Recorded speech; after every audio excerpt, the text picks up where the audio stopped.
네, 오늘 본문은 요단 동쪽에 있었던 길르앗 야베스라는 마을에서 일어난 사건인데요. 사사시대 때부터 사건 사고가 많았던 이 길르앗 야베스라는 마을에 또 엄청난 재앙이 닥쳤습니다. 롯의 자손들인 암몬 자손들이 쳐들어왔습니다. 그래서 길르앗 야베스 사람들이 우리가 그냥 조건적으로 너희들을 섬길 테니까 우리와 언약하자라고 협상의 테이블을 만들어 놓고 그들을 초대했습니다. 그런데 암몬 사람들의 왕이었던 나하스가 그 협상을 거절하고 정말 잔인하고 끔찍한 말을 했습니다. 우리가 너희 모든 사람들의 오른 눈을 다 뽑지 않으면 너희들과 협상하지 않겠다. 이게 무슨 말일까요? 우리가 너희들을 완전히 불구로 만들어서 종으로 부리든지 아니면 그냥 쳐들어가서 다 멸하겠다. 그런 말씀입니다. 옛날에는 방패를 왼손으로 들었기 때문에 왼쪽 눈은 방패에 가려서 오른 눈을 잘 사용해야만 전쟁을 할 수 있었습니다. 그런데 오른 눈을 뽑아버리겠다는 것은 이 사람들을 더 이상 전쟁하지 못하게 만들어버리고 종으로 부려서 노동만 시키겠다. 이런 말씀입니다. 그래서 길르앗 야베스 장로들이 나아가서 협상이 안 되니까 우리에게 일주일만 시간을 달라.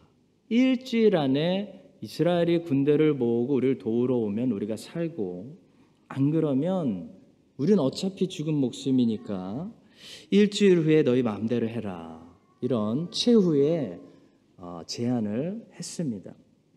나하스는 교만한 사람이었기 때문에 일주일에 이스라엘이 군대를 소집한다는 것은 불가능할 거라고 생각하고 그들에게 더 굴욕을 주기 위해서 이 제안을 허락합니다.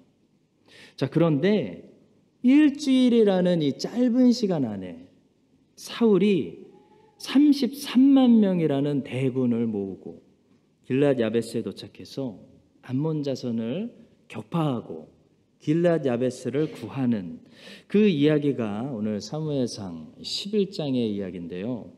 사울이 아마도 최고로 멋있게 등장하는 이야기가 사무엘상 11장입니다. 오늘 이 본문을 가지고 우리에게 말씀하시는 살아있는 교회들에게 말씀하시는 하나님 말씀을 몇 가지만 듣도록 하겠습니다. 첫 번째는 본문에서 사울이 잘했다고 해서 우리는 이스라엘이 왕을 요구한 것을 잘한 일이다라는 결론을 섣불리 내리면 안 된다는 것입니다. 자, 사무엘상 11장만 보시면요, 사울이 진짜 잘했습니다.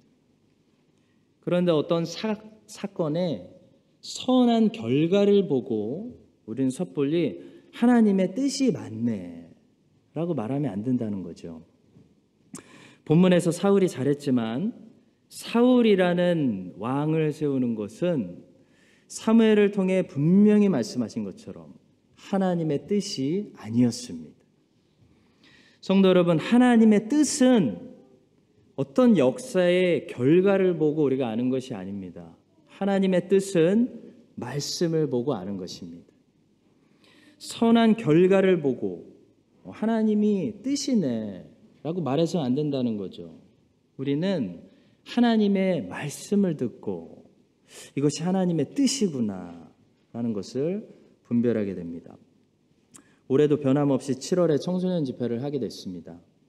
어떤 사람들은 항상 집회를 하기 전에 올해 집회를 하는 것이 하나님의 뜻일까요? 라고 말하다가 집회가 은혜롭게 다 끝나면 결과가 잘 되면 역시 하나님의 뜻이었군요 라고 말하는 사람들이 많이 있습니다. 그러나 성도 여러분, 생각해 보십시오. 집회가 은혜롭게 잘 마치기 때문에 하나님의 뜻이 아니라요, 청소년들에게 예수 그리스도의 말씀을 가르치고 전하는 것이 하나님의 뜻이기 때문에 집회가 은혜롭게 되던 안 되던, 중간에 사건 사고가 일어나서 멈추던, 일단 우리에게 주어진 환경 안에서 최선을 다해 순종하는 것이 하나님의 뜻인 것입니다. 하나님의 뜻은 결과에 따라서 바뀌는 것이 아닙니다. 하나님의 뜻은 변하지 않는 하나님의 말씀에 계시되어 있습니다. 하나님께서는 사무엘을 통해서 그 당시 하나님의 말씀을 선포하는 선지자를 통해서 이스라엘에게 하나님의 뜻을 분명히 말씀하셨습니다. 너희들이 요구하는 왕을 세우는 것은 분명히 알아라. 내 뜻이 아니다. 말씀하셨습니다. 근데 오늘 본문에 보시면 이스라엘 사람들은 사울이 암몬 자손을 물리친 것을 보고 너무 좋아하고 막 오버해가지고 사울이 왕이 될 자격이 없다고 말한 사람들 수색해서 다 죽이자, 그런 끔찍한 말을 했습니다. 이런 사람들은 분명히 사울이 잘했기 때문에 결과를 보고 사울을 왕으로 세운 것은 하나님의 뜻이다, 최고로 잘한 일이다 라고 말할 그런 사람들이라는 거죠. 그런데 성도 여러분, 이런 사람들 굉장히 위험합니다. 이런 사람들은 어떤 사람들이냐면, 만약에 사울이 군대를 모으지 못했다면, 암몬을 이기지 못했다면 뭐라고 말했을까요? 누가 사울 세우자고 했냐? 사울 왕으로 세우자고 했던 사람들 죽이자 라고 말했을 사람들입니다. 굉장히 위험한 사람들이죠. 언제나 결과를 보고 하나님의 뜻이니 하나님의 뜻이 아니니 말하는 사람들 굉장히 위험한 사람들입니다. 우리는 함부로 쉽게 이게 하나님의 뜻이었네 라는 말을 하는 습관을 버려야 됩니다. 하나님의 뜻은 처음부터 사울을 왕으로 세우는 것이 아니었습니다. 그렇다면 하나님은 왜 사울을 세우는 것을 허락하셨을까요? 눈에 보이지 않는 진짜 왕이신 하나님이 직접 다스린다는 사실을 이스라엘이 아직 믿지 못했기 때문에 그들의 수준대로 낮추셔서 눈에 보이는 인간 왕을 세워주시고 그 인간 왕을 통해서 하나님이 통치하심으로 이스라엘에게 결국 하나님이 이스라엘을 통치하신다라는 믿음을 주기 위해서 특별한 배려를 해주셨던 것입니다. 한마디로 단단한 음식을 아직 소화하지 못하니까 젖을 주신 것이죠. 하나님이 우리에게 이렇게 젖을 주실 때가 있습니다. 그런데 하나님이 지금 젖을 주신다고 해서 젖 먹는 것이 하나님의 뜻이다, 그렇게 결론 내리면 안 된다는 거죠. 우리가 영원히 젖을 먹는 것은 절대로 하나님의 뜻이 아닙니다. 성경에 나와 있습니다. 모든 하나님의 백성들이 자라고 성장해서 그리스도의 장성한 분량까지 자라서 20세 이상으로 여호와의 싸움을 할 수 있을 만한 사람들로 소집돼서 단단한 음식을 스스로 먹는 것이 하나님의 뜻입니다. 근데 그게 아직도 안 되니까 특별한 배려로 젖을 주시는 건데요. 그 젖을 갖다가 맛있게 먹었다고 해서 이게 하나님의 뜻이다, 결론 내리면 안 된다는 것입니다. 성경은 구약에 주신 율법을 초등교사로 비유하고 있습니다. 아직 하나님의 온전한 가르침을 다 이해하고 받을 준비가 안 됐기 때문에 먼저 초등교사 같은 율법부터 주신 거죠. 그러니 율법을 바로 공부한 사람들은 무엇을 깨달았냐면, 이 율법이 다가 아니라 율법이 우리를 진리로 인도한다는 것을 배웠습니다. 그래서 구약에서도 참 하나님의 소수였지만 하나님의 성도들은 율법을 통해서 그리스도를 봤습니다. 율법을 통해 그리스도를 바라보는 믿음으로 구원받은 것이지 율법을 지키려는 행위로 구원받은 것이 아니었습니다. 그러나 대다수의 유대인들은 그것을 깨닫지 못하고 이 율법이 다라고 생각해서 율법이 지향하고 있는 그리스도는 보지 못하고 율법 지킴으로 인해서 구원받을 수 있다는 종교를 만든 거죠. 그것이 구약의 유대교입니다. 한마디로 단단한 음식은 알지 못하고 존재하는지도 못하고 평생 젖을 먹는 것이 하나님의 뜻인 줄로 착각한 것입니다. 성도 여러분, 본문에서는 우리 사울이 너무나 잘했지만 사울이 이스라엘을 통치하는 것은 나중에 이제 점점 드러나겠죠. 하나님의 뜻이 아닙니다. 이스라엘은 빨리 믿음이 성장해서 눈에 보이는 왕이 없어도 눈에 보이지 않는 하나님이 이스라엘을 보호하고 다스리고 통치한다는 사실을 믿어야 되는 것입니다. 그것이 하나님의 뜻입니다. 여러분과 저는 어떤가요?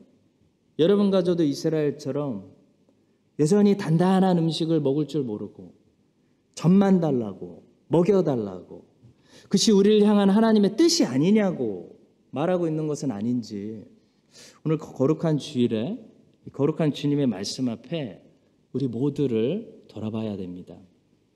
사랑하는 성도 여러분들과 제가 하나님 앞에서 이런 어린 자의 모습들을 이제 떨쳐버리고 말씀을 통해 하나님의 뜻이 무엇인지 깨닫고 단단한 음식을 먹을 수 있는 강한 믿음의 소유자들로 자라나게 하여 주시기를 예수 그리스도의 이름으로 축복합니다. 두 번째로 본문에서 사울이 굉장히 잘한 것이 있는데요. 바로 사울이 대단히 신속했다는 것입니다. 나하스와의 전쟁은 시간 전쟁입니다. 이 사사기에 기록된 기드온의 전쟁은 숫자의 전쟁이었는데요. 미디안 군사는 그때 13만 5천 명이었고 기드온은 300명이었습니다. 말도 안 되는 숫자의 한계를 하나님의 전능하신 능력으로 극복하는 전쟁. 그것이 기드온이 믿음으로 뛰어넘어야 했던 전쟁이었습니다. 여러분과 저도 한 번쯤은 꼭 뛰어넘어야 하는 믿음의 실현이죠. 그런데 사무엘상 11장에 기록된 이 사울의 전쟁은 시간과의 전쟁입니다. 나하스가 일주일이라는 시간을 길르앗 야베스 사람들에게 주었다는 것은 그만큼 일주일이라는 사이에 이스라엘 군대를 소집해서 길르앗 야베스 사람들을 도울 수 없다고 판단했기 때문입니다. 그런데 하나님의 영이 사울에게 임하니까 불가능한 일이 가능하게 되었습니다. 사울이 엄청난 리더십과 열정으로 군대를 모았습니다. 무려 33만 명의 군대가 소집되었습니다. 그리고 더 놀라운 것은 사울이 엄청난 군대를 데리고 거의 100km에 가까운 거리를 믿을 수 없을 정도의 속력으로 신속하게 달려와서 암몬 자손의 군대를 기습 공격했다는 거죠. 하나님의 도우심이 아니면 불가능한 일입니다. 성도 여러분, 하나님이 도우시면 숫자의 한계, 시간의 한계 다 극복할 수 있습니다. 여호와께 능치 못할 일이 있겠느냐? 하나님이 아브라함에게 하신 말씀입니다. 그것이 기드온의 이야기고 사울의 이야기죠. 하나님이 도우시면 숫자가 딸리고 시간이 없어도 그 한계들을 극복하는 일들이 일어난다는 겁니다. 아브라함은 100살이었고 사라는 90살이었습니다. 시간은 이미 그들 편이 아니었습니다. 근데 이삭이 태어났다는 거죠. 왜냐하면 시간은 아브라함과 사라의 편이 아니었지만 하나님이 아브라함과 사라 편이었기 때문입니다. 이삭이 태어나는 겁니다. 히스기야 왕 때는 18만 5천 명 아수르 군대가 예루살렘을 쳐들어왔습니다. 당시 아수르 군대는요, 한 사람 한 사람이 싸움 잘하기로 잔인하기로 유명한 그런 군대였습니다. 근데 18만 5천 명이 예루살렘을 에워싼 거죠. 어떻게 할까요? 여러분 어떻게 하실래요? 히스기야는 하나님께 기도합니다. 그랬더니 하나님이 군대를 보내주신 게 아니고 천사 딱 한 명을 보내주십니다. 저는 여기에 메시지가 있다고 생각합니다. 숫자는 너희들에게 문제지 내겐 문제가 아니다. 그런 메시지가 있는 거겠죠. 아수르 군대가 18만 5천 명이 오던 180만 명이 오던 그건 너희에게 문제지 내겐 문제가 아니다. 하나님은 천사 딱 한 명을 보내죠. 그랬더니 그 천사 한 명이 아수르 군대 18만 5천 명을 하루아침에 쳐버리는, 아수르 군대가 사라지는 그런 일이 일어났습니다. 그래서 그때부터 고대 근동의 역사가 바뀌죠. 아수르 중심의 고대 근동의 역사가 바벨론 중심으로 바뀌게 됩니다. 성도 여러분, 지금 숫자의 문제, 시간의 문제가 여러분들을 괴롭히신다면 하나님을 찾으십시오. 여호와께 능치 못할 일이 있겠느냐라는 말씀을 믿으시기 바랍니다. 사울은 지금 시간이 없습니다. 시간하고 싸우고 있습니다. 근데 하나님께서 사울을 도우셨더니 신속하게 사울과 군대가 길앗 야베스에 도착했습니다. 사울이 길앗 야베스 사람들에게 약속한 것보다 훨씬 더 일찍 도착하는 그런 일이 일어납니다. 본문 9절에 보시면 사울이 원래 약속한 시간은 해가 더울 때, 아마도 정오였던 것 같습니다. 9절이죠. 무리가 와 있는 전령들에게 이르되 너희는 길앗 야베스 사람에게 이같이 이르기를 내일 해가 더울 때 너희가 구원을 받으리라 하라. 전령들이 돌아가서 야베스 사람들에게 전하매 그들이 기뻐하니라. 자, 그런데 11절에 보시면요, 하나님이 사울을 도우셨더니 그 다음날 사울이 이미 새벽에 길앗 야베스에 도착해가지고 암몬 사람들을 기습하고 있는 것을 보게 됩니다. 정오에 도착할 거라고 예상했는데 하나님이 도우시니까 정오에 이미 이때 전쟁을 시작해야지라고 생각했던 시간에 전쟁이 끝나고 있는 것을 보게 됩니다. 11절의 말씀입니다. 이틀날 사울이 백성을 3대로 나누고 새벽에 적진 한가운데로 들어가서 날이 더울 때까지 암몬 사람들을 치매 남은 자가 다 흩어져서 둘도 함께 한 자가 없었더라. 성도 여러분, 하나님이 우리를 도우시면 시작해야지 했던 시간에 이미 문제가 끝나는 줄로 믿으시기 바랍니다. 본문에 나오는 이런 암몬과의 전쟁처럼 우리도 시간과 싸우고 신속하게 움직여야 할 때가 있습니다. 신앙생활을 하다 보면 인내를 가지고 오랫동안 하나님을 기다려야 할 때가 있고요. 때로는 시간이 없고 신속하게 순종하고 움직여야 될 때가 있습니다. 언제 우리는 본문의 사울처럼 신속히 순종하고 움직여야 할까요? 바로 복음을 전도하고 말씀을 가르치는 일에 대해서만큼은 기다리면 안 됩니다. 성도 여러분, 신속히 지금 순종해야 됩니다. 미루면 안 된다는 거죠. 지금 해야 되고 오늘 해야 되고 기회가 있을 때 이번 주에 해야 된다는 겁니다. 사도 바울이 그랬습니다. 사도 바울은 알고 보면 엄청난 인내의 사람이거든요. 바울은 로마에 가기를 늘 소원하고 있었는데요. 예루살렘에 와서 잡히게 돼가지고 시간이 지연됐습니다. 가이사라라는 곳에서 재판도 못 받고 2년 동안 감금되었습니다. 그런데 사도행전이 그가 그런 곳에서 인내하지 못했다거나 답답해했다거나 하나님을 기다리지 못했다라고 말하고 있는 것을 우리는 한 번도 들어본 적이 없습니다. 바울은 기다려야 할 때 잘 기다립니다. 하나님의 때와 시간을 기다리는 일에 관해서만큼은 인내심이 있고 오랫동안 기다릴 수 있는 그런 사람입니다. 근데 바울이 항상 기다리지 않고 미루지 않고 신속하게 다니면서 하는 일이 한 가지가 있죠. 바로 복음 전도하고 말씀 가르치는 일입니다. 바울은 이 일을 미룬 적이 없습니다.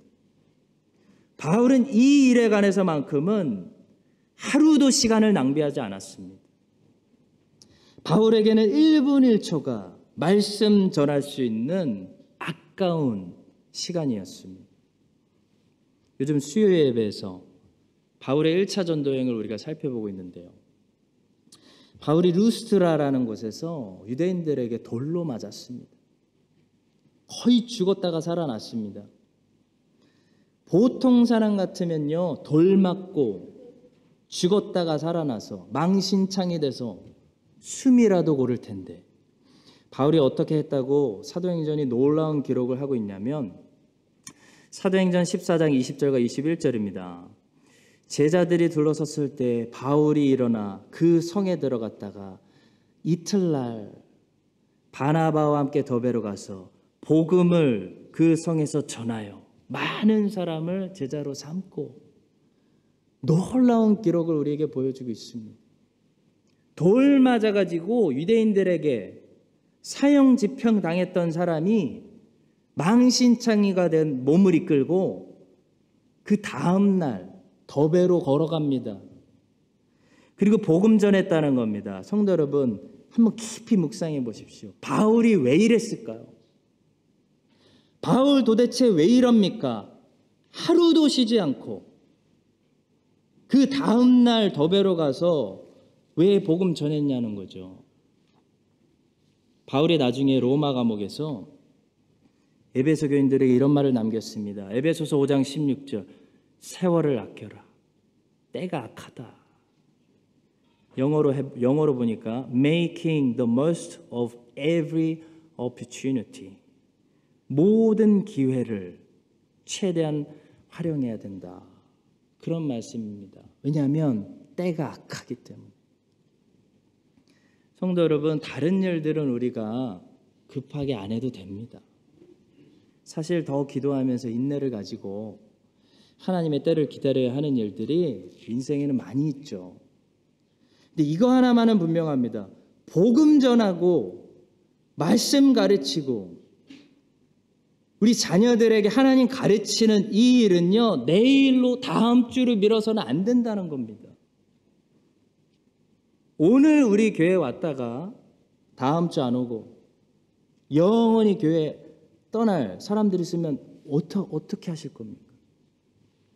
지금 가르치지 않아서 우리 자녀들 다 성장해서 교회 안 나오겠다고 이제부터 선포해버리면 어떡하겠습니까? 성도 여러분, 길르앗 야베스 전쟁은 어떤 전쟁이냐면 지금 신속하게 모이고 결단해서 당장 오늘 밤에 안 떠나면 다 죽는 전쟁입니다. 오늘 결단하고 오늘 군대로 모이고 지금 떠나지 않으면요, 지체하면요, 길르앗 야베스 사람들 어떻게 되냐면 눈 다 뽑히고 죽는다는 겁니다. 마찬가지로 사도 바울이 돌 맞고 다음날 일어나서 망신창이 몸으로 더베로 가서 복음 전하고 있는 이유는요, 다음날 더베에서 복음 듣지 않고 죽어서 지옥 가는 영혼들이 있을까봐 오늘 가는 겁니다. 이 사실을 여러분과 제가 기억하고 복음 전하고 말씀 가르치는 일에 대해서만큼은요, 지금 우리가 가르칠 수 있을 때, 아직 우리 자녀들이 우리 품에 있고 우리 손 붙잡고 교회에 나올 때 신속하게 오늘 결단하고 오늘 시작해서 사울이 길앗 야베스 사람들 더 늦기 전에, 눈 뽑히기 전에 구원했던 것처럼 여러분과 제가 우리 곁에 있는 사람들에게 더 늦기 전에, 저들이 더 이상 우리와 함께 있지 않기 전에 진리의 말씀 가르칠 수 있는 사람들 될 수 있기를 주님의 이름으로 간절히 축복합니다. 마지막 세 번째로 사울이 또 한 가지 잘한 것이 있는데요. 사울은 이스라엘 백성들로 하여금 자신을 두려워하도록, 그래서 강압적으로 자기를 따르도록 하지 않았다는 것입니다. 적어도 본문에서는 참 좋은 리더십을 보여주고 있습니다. 세상에 많은 악한 지도자들 때문에 많은 사람들이 고통당하고 있죠. 세상의 악한 지도자들은 자기를 두려워하도록, 사람들이 자기를 두려워하도록 자기가 무서운 존재인 것처럼 만드는 일을 합니다. 그러면 심성이 약한 자들이 강압적으로 자기를 따른다고 생각하기 때문이죠. 그러나 사울은 그렇게 하지 않습니다. 사울은 이스라엘 백성들이 이 일에 함께 정의의 분노를 느끼면서 함께 자원하는 마음으로 가기를 원했지, 안 가면 보복할 거니까 두려움 주면서 강압적으로 데려가려고 하지 않았다는 거죠. 자, 7절의 말씀을 보시면 사울이 만약 이 군대 소집에 오지 않으면 그들의 소들도 그들의 가축들도 이와 같이 되리라 라고만 말했지, 그들이 이렇게 되리라 라고 말하면서 그들의 생명을 위협하지는 않았습니다. 본문 7절의 말씀입니다. 한겨레의 소를 잡아 각을 뜨고 전령들의 손으로 그것을 이스라엘 모든 지역에 두루 보내어 이르되 누구든지 나와서 사울과 사무엘을 따르지 아니하면 그의 소들도 이와 같이 되리라 하였더니, 예전에 사사시대를 보시면요, 이 베냐민 지파가 저지른 문제를 수습하기 위해서 이스라엘이 총회를 열었는데요, 그때 만약에 총회에 모이지 않는 지파가 있으면 무슨 공지를 냈냐면 강제로 죽이겠다, 진멸하겠다, 그런 끔찍하고 무서운 사람들에게 공포심을 싣는 그런 생명을 위협하는 그런 발언들을 서슴지 않고 했습니다. 사사기 21장 5절이죠. 이스라엘의 자손이 이르되 이스라엘 온 지파 총회와 함께하여 여호와 앞에 올라오지 아니한 자가 누구냐 하니 그들이 크게 맹세하기를 미스바에 와서 여호와 앞에 이르지 아니하는 자는 반드시 죽일 것이니라. 사사시대 때는 사람들의 생명 위협하면서 내부에서 일어났던 이 베냐민 지파에 일어났던 일 가지고 두려움 줘가지고 억지로 강제로 모이게 했다는 것입니다. 자, 근데 본문에서는 적군이 쳐들어온, 어떻게 보면 훨씬 더 위급한 상황이죠. 그런데도 불구하고 사울은 백성들이 다 모이기를 원하되 그들의 생명을 함부로 위협하면서 그들에게 공포심을 심는 그런 일을 하지 않았다는 것입니다. 사울이 여기서 참 온유했다는 것을 우리는 보게 됩니다. 잘한 것입니다.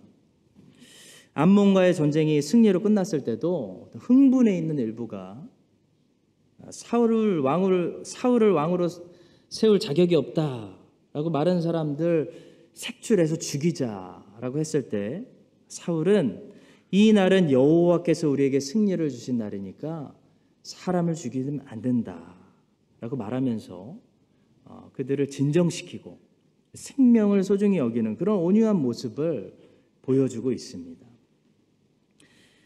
다윗에게 창을 던지고 자기를 모반하면 자기 아들까지 죽이는 것을 어렵게 생각하지 않았던 사울도 이렇게 온유한 시절이 있었습니다. 오늘은 이 본문에서 사울의 이런 온유함, 좋은 리더십을 우리가 배우게 됩니다. 자, 성도 여러분, 사울이 이스라엘 백성들을 이렇게 생각하고 자기를 두려워하는 게 아니고 그들의 생명을 아낀 결과로 하나님께서 사울을 위해 무엇을 해주셨냐면 이스라엘 사람들에게 하나님을 두려워하는 두려움이 임하게 해주셨습니다. 거기서 사울의 리더십이 나온 겁니다. 7절 후반부의 말씀이죠. 여호와의 두려움이 백성에게 임하매 그들이 한 사람같이 나온지라. 아수르 군대의 2배 정도 되는 33만 명의 군대가 한 사람같이 한 마음으로 단합돼서 나왔다는 것입니다. 이것이 어떻게 가능하냐면 어떤 리더의 카리스마, 리더의 두려움에서 오는 것이 아니고 하나님을 두려워하는 마음이 온 회중에게 임했기 때문입니다. 이스라엘 사람들에게 이만큼 신속히 마음이 단합되고 거룩한 분노를 느끼고 형제를 구해내야 된다라는 마음으로 모일 수 있었던 것은 사울을 두려워하는 마음이 아니라 여호와를 두려워하는 마음이 이스라엘에게 임했기 때문입니다. 사람을 두려워하는 마음이 백성에게 임하면 이렇게 33만 명이 한 사람처럼 모이고 단합해서 용기를 내서 이렇게 신속하게 싸울 수 없습니다. 사람의 리더십은 한계가 있습니다. 그러나 여호와를 두려워하는 하나님을 경외하는 마음이 임하니까 사람들이 33만 명이 자진해서 한 사람처럼 연합해서 한 마음으로 신속하게 형제를 구원하러 가는 그런 일이 일어났다는 거죠, 성도 여러분. 이것이 우리 교회에 일어나도록 우리가 사모해야 되는 줄 믿습니다. 사랑하는 성도 여러분, 진정한 리더십은 사람들에게 자기를 두려워하게 하는 마음을 심어서 강제적으로 따르게 하는 것이 아니죠. 그런 낡은 구닥다리 리더십은 오래가지 않습니다. 그런 독재자들은 항상 망했고 앞으로도 망할 것입니다. 진정한 리더십은 온유함으로 사람들의 생명을 소중히 여기되 하나님을 두려워하는 마음을 하나님이 주셔서 그들이 하나님의 영광을 위해서 형제를 위기 가운데 있는 형제를 위해서 마음이 단합될 때 생기는 것이 리더십입니다. 이 사실을 우리가 기억하고 여러분과 제가 본문의 사울처럼 더욱더 온유한 마음을 가지고 사람들의 생명을 소중히 여기는 마음을 가지고 주님을 섬길 때 하나님께서 크라이스트 한인 장로교회에 하나님을 말하지 않아도 강압적으로 하라고 하지 않아도 하나님을 경외하는 이 두려운 마음이 우리 모두에게 임하게 하셔서 누가 시키지 않아도 모든 성도들이 단합돼서 알아서 일어나서 주의 영광 위해서 어려운 가운데 있는 형제들 위해서 신속하게 주의 나라를 세워나가는 그런 탁월한 크라이스트 한인 장로교회 되시기를 예수 그리스도의 이름으로 간절히 축복합니다. 기도하겠습니다. 주님, 본문에 나오는 이 신속하고 단합된 놀라운 33만 명의 군대처럼 크라이스트 한인 장로교회도 하나님을 경외하는 마음으로 형제를 구원하고 원수 적군과 싸울 수 있도록 인도하여 주시옵소서. 사도 바울처럼 세월을 아껴서 복음 전할 수 있을 때, 가르칠 수 있을 때 지금 전할 수 있도록 인도하여 주시옵소서. 하나님의 말씀을 통해 하나님의 뜻을 분별하게 하시고 모두 단단한 음식을 먹을 줄 아는 성숙한 우리 모두가 되게 하여 주시옵소서. 예수 그리스도의 이름으로 기도합니다. 아멘. 지금은 우리를 단합되게 하시는 예수 그리스도의 은혜와 어려운 가운데 있는 성도들을 긍휼히 여기시고 그들에게 꼭 도움을 보내주시는 하나님의 끝이 없는 사랑과 불가능을 가능케 하시는 성령 하나님의 역사하심이 오늘 말씀을 듣고 사울의 군대처럼 단합되어서 신속하게 온 세상에 하나님 구원의 복음의 복된 소식을 전하기를 다짐하는 모든 하나님의 백성들 위해 이제부터 영원까지 함께 하시기를 간절히 축원드립니다. 아멘.